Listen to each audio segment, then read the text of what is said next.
In the case of Paris Adult Theater, 1 et al. Petitioners versus Lewis R. Slaton, District Attorney, Atlanta Judicial Circuit et al. 2 adult films were being shown in commercial theaters. In the trial court, which did not require expert affirmative evidence of obscenity, the films were viewed and then the complaints were dismissed on the ground that the display of the films in commercial theaters to consenting adults where minors were prohibited was constitutionally permissible. The Georgia Supreme Court reversed and found that the films were hardcore pornography and not protected by the Constitution. In the United States Supreme Court, the court remanded the case to the Georgia Supreme Court with instructions to reconsider its decision in light of obscenity standard that is explained in the case of Miller versus California.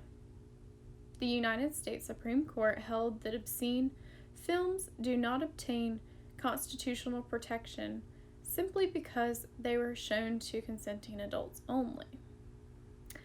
When consenting adults have particular conduct, the court stated that the conduct is not always beyond the scope of government regulation.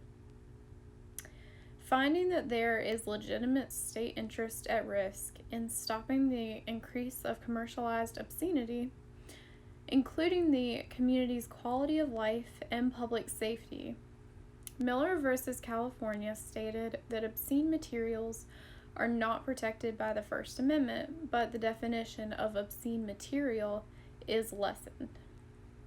So, in response, the Georgia Supreme Court found that the films in question were obscene, and they therefore directed the trial judge to issue an order permanently prohibiting the theater from showing the films. Chief Justice Warren E. Burger of the United States Supreme Court emphasized that obscenity is not protected speech and that the right to privacy does not apply to films exhibited in public. He added that states have legitimate interest in regulating commerce in obscene materials in order to prevent crime and improve the community. He also reasoned that the state was not obliged to offer conclusive proof of a connection between obscene materials and social harm. Justice William J. Brennan Jr. disagreed and thought that the court could not suppress obscenity for consenting adults. Justice Brennan said that the court could not formulate an effective standard to distinguish between obscene and non-obscene materials. Brennan said he could no longer support obscenity prosecutions for activities involving consenting adults.